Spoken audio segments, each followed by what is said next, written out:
viewers. My name is Mrs. Ibifuru Kengiami, Executive Director of the Center for Economic and Leadership Development and publisher of the Amazon's Watch magazine.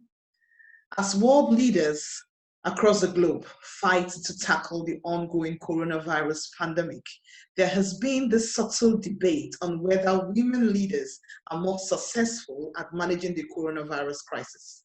While one side of the debate makes reference to the amazing achievements of female leaders in Denmark, Finland, Germany, New Zealand, Norway, Ireland, and Taiwan, in this regard, others are of the opinion that there is need to look closely at some distinct dynamics that may broaden our perspective on the real essence of the role of women in the fight against the pandemic.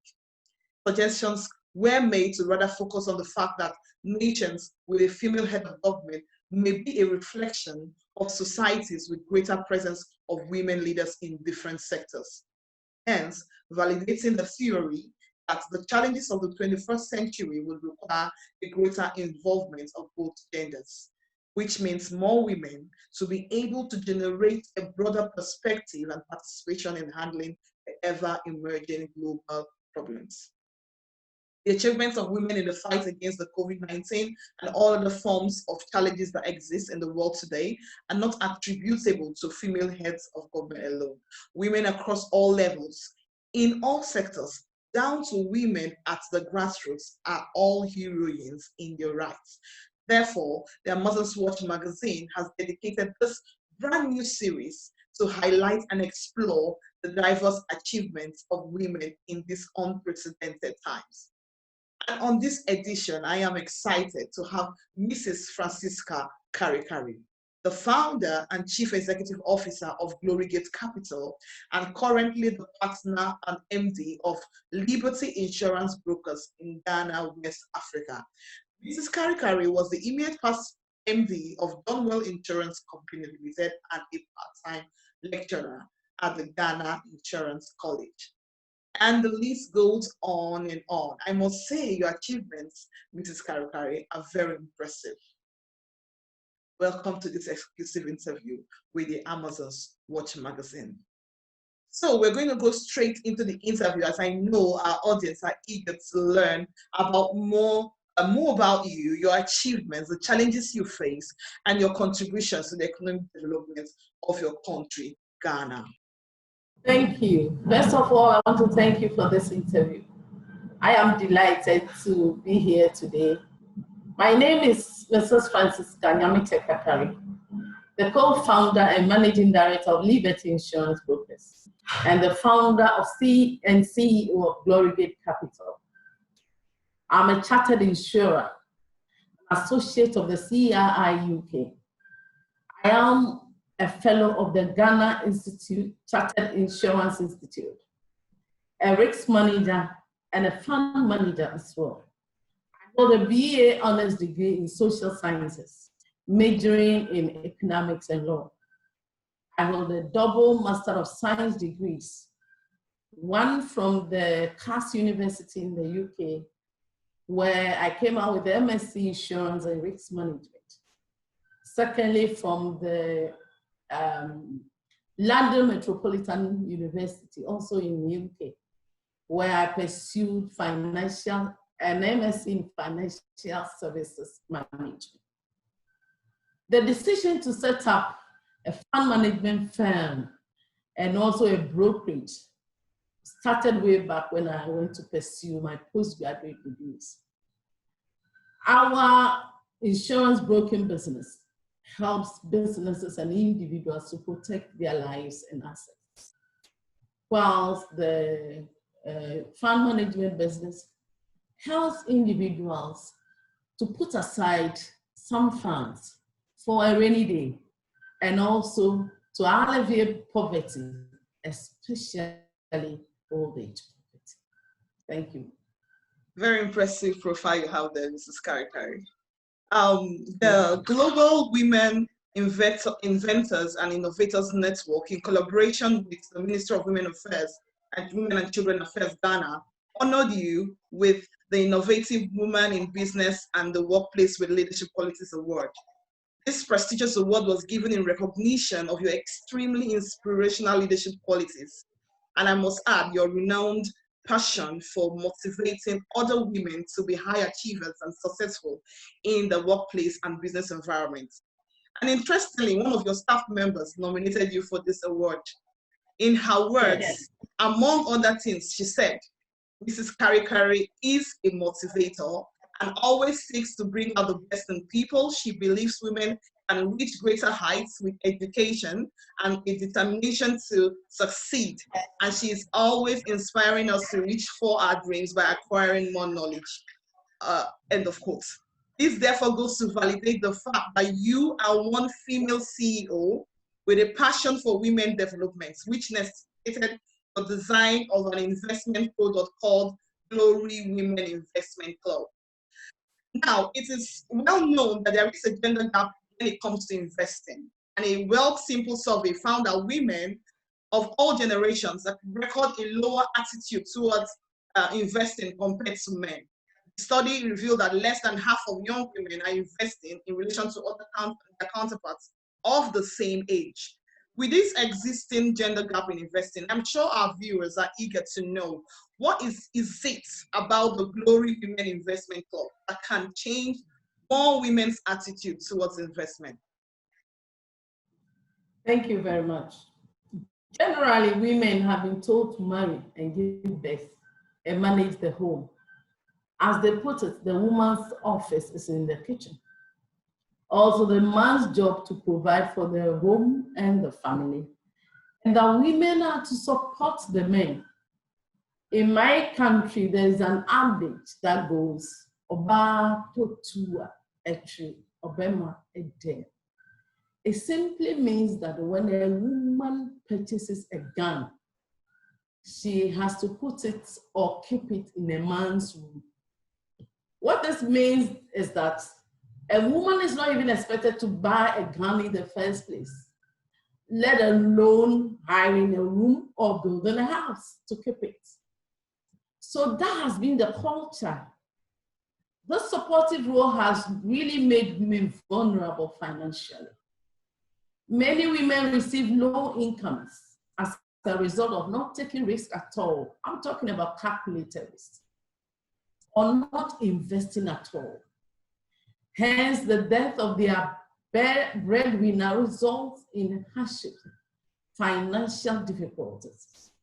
It is for this reason that the Glory Women Investment Club was established to provide financial knowledge and education and propel women to develop their saving cultures and also to invest. As a woman, complete. That is what the Bible says. With or without a man, you are complete. Your destiny is unique. And therefore, you need to pursue your destiny. Monthly savings, it could be daily savings, weekly savings. It doesn't matter how much you start with. We allow people to start with 3 cedis. That 3 cedis is just about 50 cents. You can do it daily, but by the end of the month, you should have done 30 cedis. And that 30 cedis is only $6. But you'll be surprised how people have been able to contribute. We had up to 6,000 customers, but due to the COVID, now the active customers are just 600 because most of them had to withdraw their money for their basic needs. The club has been very supportive in terms of making cash available, as many had put money aside for a rainy day. And we give them, as we said, financial support, financial advice, financial knowledge, so they know how to invest their money. Very enlightening. I'm sure more women out there who never knew about this plan would want to access the club and benefit from it. So how can women in Ghana and other parts of Africa access this club and its benefits? The club has a WhatsApp page, but if other women want to, we do have a Facebook group as well. They can access it through www.facebook.com/groups/Glory Women Investment Club, all one word. Or just search Glory Women Investment Club and you'll find it. Amazing. Amazing. In this crucial moment of global crisis caused by the COVID-19, how supportive is this club to, is this investment club to women? Women, as I said, we used to have about 6,000 customers. Yeah. We were there for them before the lockdown, during the lockdown, and even now. During the lockdown, we took the risk upon ourselves because they put their money down for a rainy day. Wherever they call us, we meet them and make sure they have their money for whatever need that had to be met. We have gone ahead to encourage them to not lose hope, have new dreams, have new ideas where Glorygate will support them to set up new businesses. You see, you don't need a lot of money to start a business. Some of them, all they need is a pot or just a pot to put in water. How much is a bag of pure water? In Ghana, it's not even up to 6 cedis. That 6 cedis is just $1. And even if you sell it for 20 pesos, we have 13 in it, and you are going to get double or even more of the investment. So these are the kind of ideas we give them. Simple ideas. Let's start all over again, and we'll get there. Well done, well done, well done. So is this support just for women in Ghana, or can it be accessed by women across Africa? Yes, women in West Africa can also access this support. What we are looking at is, we believe that when you have an idea, sometimes all you need is a little support, and that is where we come in. There are mentors who have been there. They know what to do for the various businesses. They know the operational risks, and they can mentor you. And when it becomes necessary for us to come in as equity partners, we do that. Make sure you stand on your feet, and then we pull out. Wow, impressive. So apart from keeping money to save for a rainy day, which most women do not have, because we just keep spending and spending. The benefit of this club is also you give strategic advice on what to do, what businesses to do, where not to go, where to go. That is really impressive. Well done. I am hoping that with this interview, more women can access the club and its amazing benefits. Okay, going further into the interview, Glorygate Capital Limited, under your able leadership, has developed several investment plans to support your people across communities in Ghana. Kindly tell us more about how your company's products and various investment plans can help Ghanaians, not just women, Ghanaians, come out of poverty and achieve their financial goals, especially in this pandemic period. Our company provides fund or wealth management services to both individuals and companies. Some companies have long-term funds with us. They come and say, manage this for us, and we need it in, let's say, a year or two. Some individuals, we are the whole family financial advisors. But apart from companies, we have long-term investments where someone would say, well, we have this land, and this is what we want to do, get investors. Let them come on board, let them develop it. Let us be equity partners, or let them develop it and give us some money, but quit the land for us, let's say, after 25 years. As I said, you can invest with 50 cents a day. The most important thing is by the end of the month, you should have done at least 30 cedis, which is just $6. with that, people begin to understand that investment is not something that you spend all your money and then whatever balance you use as investment. No, investment becomes an expense. So when you make any money, you take the investment is your first expenditure. You take that out before you spend the rest. And so with this little investments, when they call in and they ask, Mrs. Karikari, how much have we invested so far?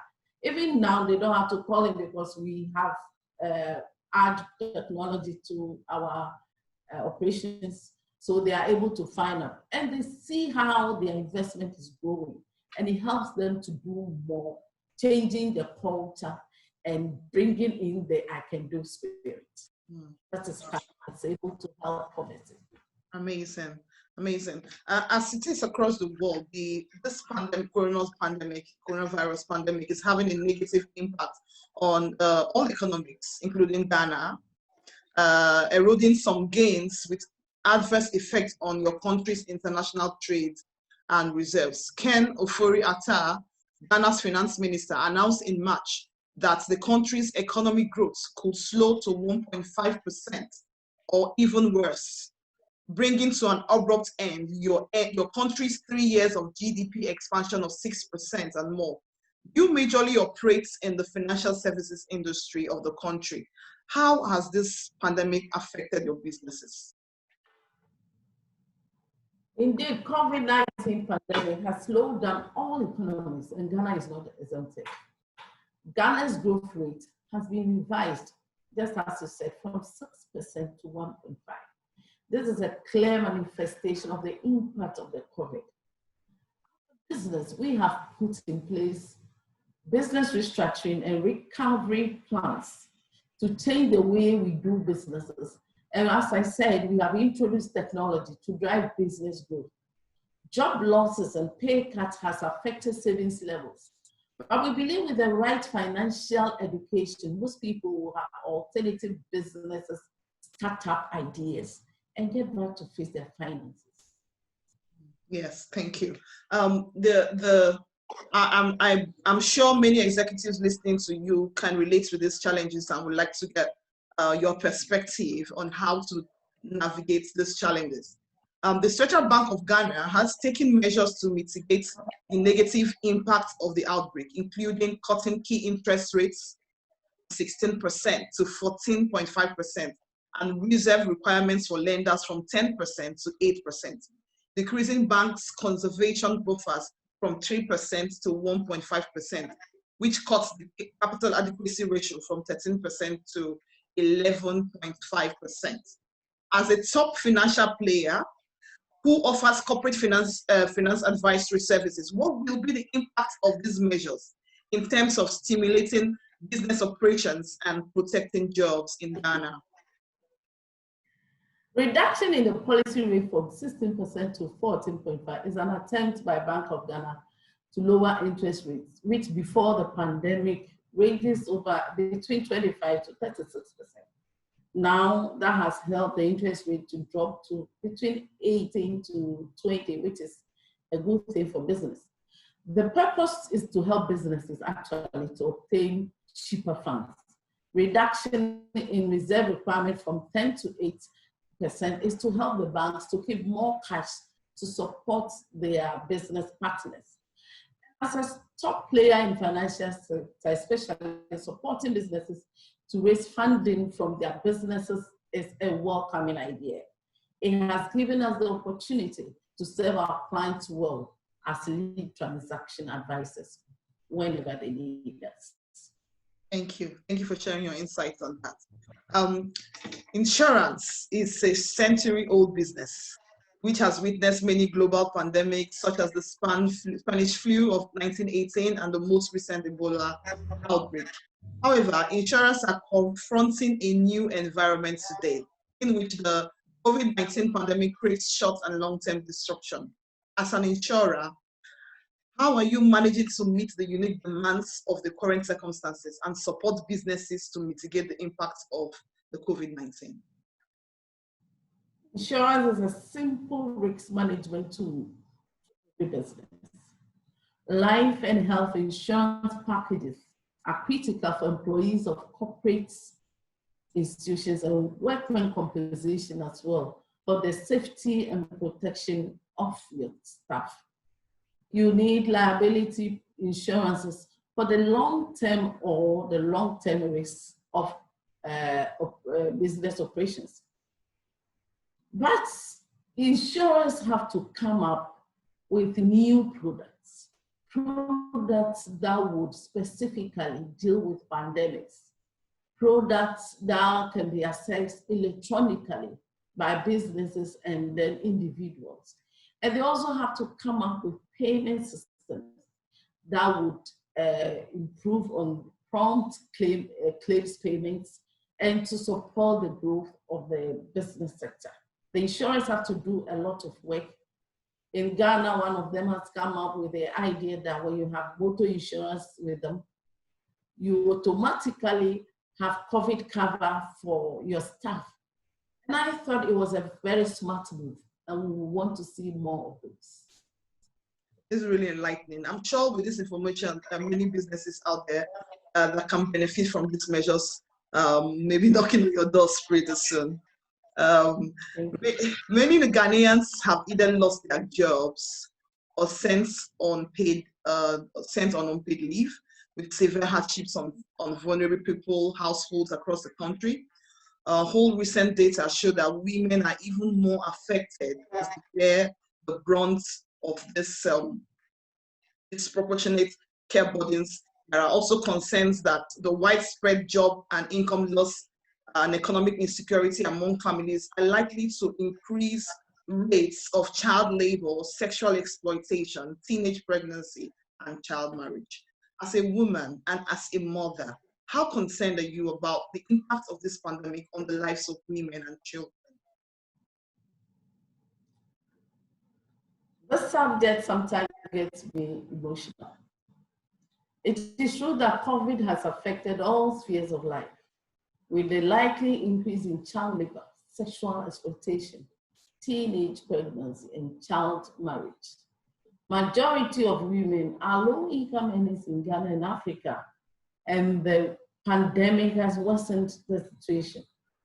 As a businesswoman, we are all faced with cash flow challenges during COVID-19, but proper management of our finances is keeping us going.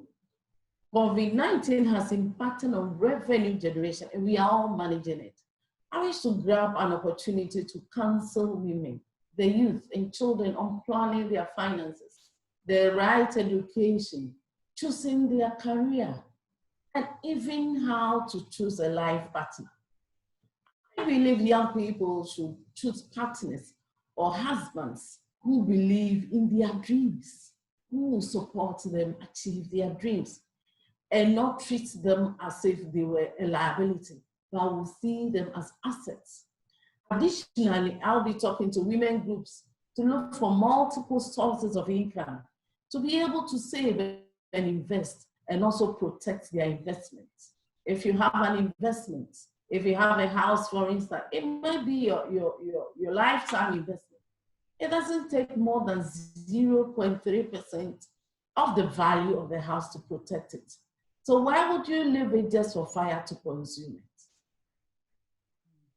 Indeed, there are loads of impact, huge impact of this pandemic on women and children, and we're looking forward to urgent, meaningful collaborations that will look into tackling these issues headlong, just like you said. I am a woman and a mother, and I know there are lots of mothers out there who are curious to learn about how a high-profile woman like you, who constantly has to create a delicate balance between family and work, is being affected and coping with this pandemic. What are some of your personal coping mechanisms or strategies as a business owner, a family woman, and a mother? Thank you. As a coping mechanism, I try to be a mother in the office, not only a business person. And I exercise patience in taking decisions. I prioritize work and try to delegate. God has been good to me. I have very good supporting staff. I do consultations with professionals, and my board members, my board has been very supportive as well. I have a network of think tanks that I consult on matters of common interest. I try to cut down wastes, expenditures, and focus only on essential businesses at home and also in the office. I try to bring everybody on board to be part of the vision, to own the vision. So we run together, so the stress does not become too much. Wow, that's good. That's good. How you able to balance because this issue is really nerve-wracking, and it can be also depressing sometimes. You know, when you have to deal with a lot of things, you deal with work, you deal with decisions you have to make at work, and then also you go back home, you have to deal with issues at home. How do you create that delicate balance? At home, we all know what happens in the office. We discuss it. We have business meetings. So we are always on the same page.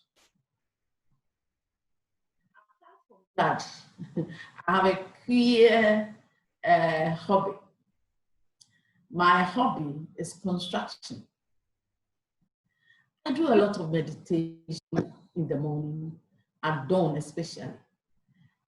A lot of meditation whilst on site.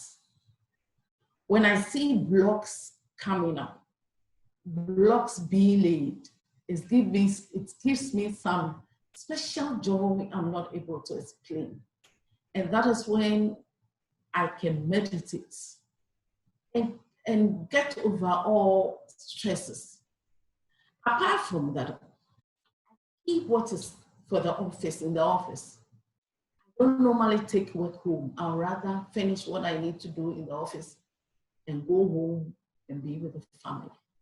Thank you. Well done, well done. So one thing I've learned is try to find your source of strength, trying to find your source of joy. So in moments where you have to deal with a lot of issues, you run to that safe space, and then you are able to create that delicate balance. Thank you so much. Wow.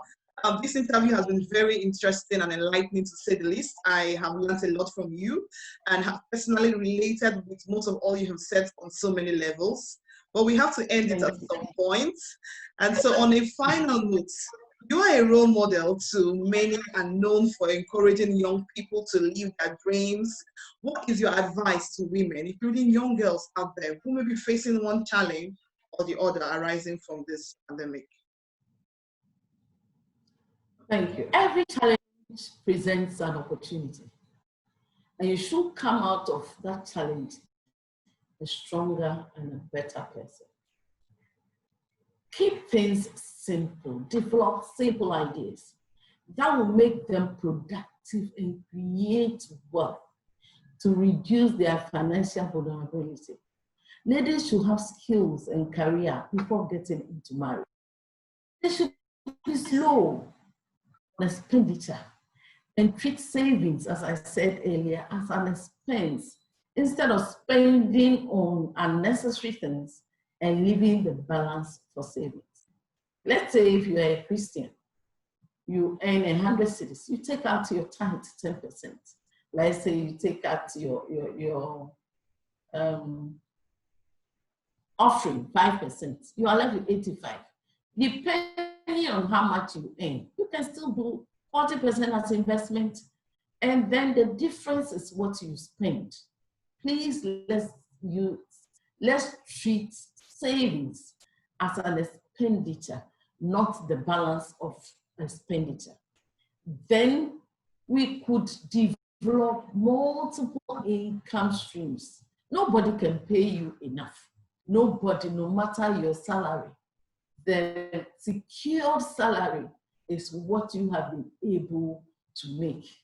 The secured job is what you have been able to establish. You don't need the thousands to establish a business. Your house help, when you leave the house, she's just there eating and sleeping. You can set a small business. Maybe it's just scratch card. you can make some money from it. Develop multiple income streams and follow your dreams with hard work, perseverance, while staying focused. I want to see more women entrepreneurs and corporate leaders. Thank you for the opportunity. Thank you so much, Mrs. Karikari, for granting us this interview.